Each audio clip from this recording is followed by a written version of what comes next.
ये है वक्त मीडिया। पेशे खिदमत है हिंदुस्तान के सूबे महाराष्ट्र के तारीखी शहर मालेगांव में मुनक्किद ऑल इंडिया मुशायरे का खास वीडियो। ये मुशायरा हिंदुस्तान के आलमी शोहरत याफ्ता शायर जनाब मुनव्वर राना साहब के एजाज में जश्न मुनव्वर राना के उन्वान से मुनक्किद किया गया था। इस मुशायरे के कन्वीनर रहे जनाब हाजी अब्दुल कयूम साहब।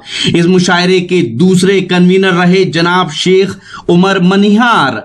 इस मुशायरे के तीसरे कन्वीनर रहे जनाब मोहम्मद शफीक शेख साहब एंटी करप्शन। इस मुशायरे के चौथे कन्वीनर रहे जनाब मोहम्मद अमजद कंप्यूटर वाले। इस मुशायरे के पांचवें कन्वीनर रहे जनाब अब्दुल रहीम कटलेरी।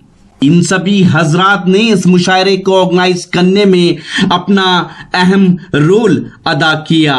इस मुशायरे की सदारत की जनाब शेख खलील साहब जो x chairman of standing committee हैं। जश्ने मुनव्वर राना अजीमुशान कुल हिंद मुशायरे के ऑफिशियल मीडिया पार्टनर थे मनाल media. Printing multimedia web development में मालेगांव का एक मोतबर नाम।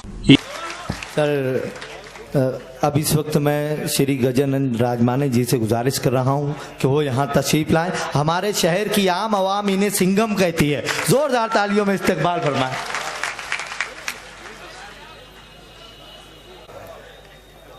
पाँच मिनट में ख़त्म करना है। क्यों ना मैं एक कविता सुनाऊं आपको। मेरे स्वागत है सर, स्वागत है। गुरु आदरणीय कड़ासने सर जी, शब्दों के बादशाह, लफ्ज़ों के बादशाह, जिनको मैं यूट्यूब पर सुनता हूँ, राणा साहब, यहाँ के मरीजों के बादशाह फरानी साहब, अपने देश में जो आज़ाद देश हुआ उसके पहले आज़ादी के लिए जिन्होंने बलिदान दिया, उसमें वो भगत सिंह था, सिख था, सुखदेव था, हिंदू थे, अशफाक उल्लाह था, मुस्लिम था, एक हिंदू था, एक सिख था, एक मुस्लिम था, लेकिन तीनों का मकसद तो आज़ादी एक ही था। अच्छा है साहब। लेकिन आजकल हम देख रहे हैं, मीडिया में देख रहे हैं, यहाँ वहाँ देख रहे हैं कि हमारे इस सुंदर से देश में जहाँ पर गुलदस्ते जैसे ये सब धर्म इकट्ठा रहते हैं, यहाँ पर जैसे नफरत की दीवारें खड़े कर कर एक दूसरे के प्रति अफवाहें, एक दूसरे के प्रति कोई नफरत फैलाकर इस देश का वातावरण, वायुमंडल खराब करते हैं, उसके बारे में एक छोटी सी कविता है, मैं पेश करूंगा। बताऊंगा नहीं किसकी है। मेरा एक दोस्त, स्वागत है सर, स्वागत है। मेरे यहाँ एक पन्ने पर एक कविता लिखकर वो आया और मैं बैठा था स्टडी कर पढ़ाई करते, तो उसने वो कविता मुझे दिखाई, मैंने पढ़ी, उसको बोला अरे बहुत सुंदर कविता है, तो बहुत अच्छी है, इसको तो आपको पेपर में देना चाहिए। तो वो बोला अच्छी तो है, पेपर में मैं नहीं दूंगा, अगर दूंगा तो पेपर वाले मुझे मारेंगे। मैं बोला क्यों मारेंगे? क्योंकि मैंने पेपर से ही उतार कर लाई है वो। तो मैं ये बहुत अच्छे साहब, वाह वाह वाह वाह वाह। जो कविता है पढ़कर सुनाऊंगा, रिस्पांस आने के बाद बताऊंगा कि किसकी है।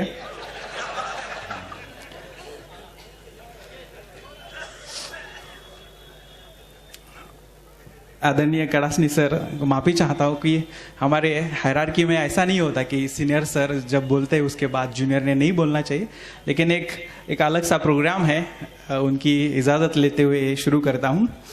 कोई धर्म नहीं होता, उगने वाले भगवे सूरज का कोई धर्म नहीं होता, उगने वाले हरे फसल का कोई धर्म नहीं होता। वाह। हिंदू हो या उर्दू, भाषा का कोई धर्म नहीं होता। ब्लड बैंक में इकट्ठा किए गए खून के बोतलों का कोई धर्म नहीं होता। अरे वाह वाह वाह वाह वाह वाह वाह वाह। मंदिर मस्जिद में पत्थरों से बने हुए दीवारों का कोई धर्म नहीं होता। वाह साहब, वाह वाह वाह वाह वाह। हिंदू ने उगाए चावल या मुस्लिम ने बुनाए कपड़ों का कोई धर्म नहीं होता। वाह वाह वाह वाह। दिवाली या ईद में बेचे खुशबूदार अत्तरों का कोई धर्म नहीं होता। दिवाली या ईद में बेचे खुशबूदार अत्तरों का कोई धर्म नहीं होता। आजान में निकले हुए शब्दों का या आरती पर गूंजे हुए स्वरों का कोई धर्म नहीं होता। अरबी समुद्र या हिंदी महासागर में भरे हुए पानी का कोई धर्म नहीं होता। सत्यता और सब्र जैसे मानवीय मूल्यों का कोई धर्म नहीं होता। सत्यता और सब्र जैसे मानवीय मूल्यों का कोई धर्म नहीं होता। पूरब से हो या पश्चिम से बहती हवा का कोई धर्म नहीं होता। वाह वाह। अनाथ आश्रमों में पल रहे हिंदू या मुस्लिम रूहानी बच्चों का कोई धर्म नहीं होता। अरे वाह वाह वाह वाह वाह। मिट्टी में मिल जाने वाले इस जिस्म को धर्म के नाम पर मत मिटाओ मिट्टी में, क्योंकि मिट्टी का भी कोई धर्म नहीं होता। अरे वाह वाह वाह वाह वाह। हमारे हाथ उठे तो दुआ, हाथ जुटे तो पूजा। हर धर्मों की हिफाजत करने वाली खाकी वर्दी का कोई धर्म नहीं होता। जय हिंद। बहुत अच्छे साहब, बहुत अच्छे साहब, बहुत अच्छे। सर नाम तो बता दीजिए। आपने कहा था मुकम्मल होने के बाद आप नाम बताएंगे। रिस्क ए हलाल मेरी ही कविता है। बहुत अच्छे। मैं बहुत मुबारकबाद श्री गजानन राजमाने जी के लिए बहुत बहुत मुबारकबाद पेश करता हूं। अब आखिरी कुछ इस मुशायरे का इनॉग्रेशन किया जनाब शेख फकीरा सेठ ने। इस मुशायरे में शमा रोशन की जनाब इसराइल मेंबर साहब और जनाब आबिद हाजी साहब ने। इस मुशायरे के मेहमाने खुसूसी रहे जनाब इरफान अली साहब ने। इस मुशायरे के मेहमाने खुसूसी रहे जनाब डॉक्टर सईद फरानी साहब और जनाब हाजी शेख रफीक शेख शफी साहब। इस मुशायरे के चीफ गेस्ट रहे जनाब सलीम अनवर साहब, जनाब फारूक मेंबर साहब और जनाब शेख रईस साहब मुंबई वाले। जश्न मुनव्वर राना कुल हिंद मुशायरे में इब्तिदाई निजामत के फराइज अंजाम दिए। मालेगांव का नाम पूरे हिंदुस्तान में रोशन करने वाले नौजवान नाजिम मुशायरा और शायर जनाब इरशाद अंजुम साहब ने इस मुशायरे में अपनी निजामत के जौहर दिखाए। अकोला महाराष्ट्र के नाजिम मुशायरा और शायर जनाब शमीम फरहत साहब ने। हमारी वेबसाइट है mushairalive.com। जी हाँ, और www.mushairalive.com पर जाकर आप हमारे YouTube अकाउंट को भी सब्सक्राइब कर सकते हैं, जहां ये पूरा मुशायरा मिलेगा। आपकी जानकारी के लिए बता दें कि वक्त मीडिया यानी रॉकी टॉक मीडिया की टीम वो पहली टीम है जिसने मुशायरे के अंदर मुंतजमीन को आप तक इंट्रोड्यूस कराया। ऑर्गेनाइजर वो कौन लोग होते हैं जो मुशायरा कराते हैं अपनी मेहनतों से।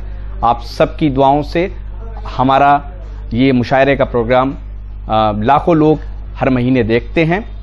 अब आप चाहें तो हमसे व्हाट्सएप पे कांटेक्ट कर सकते हैं। हमारा व्हाट्सएप नंबर है 9997640286। तो फिर किसी शहर से किसी और मुशायरे या कल्चरल प्रोग्राम को आप तक पहुंचाएंगे। कैमरा पर्सन गैम्बलिंग के साथ शफीक खान, वक्त मीडिया के लिए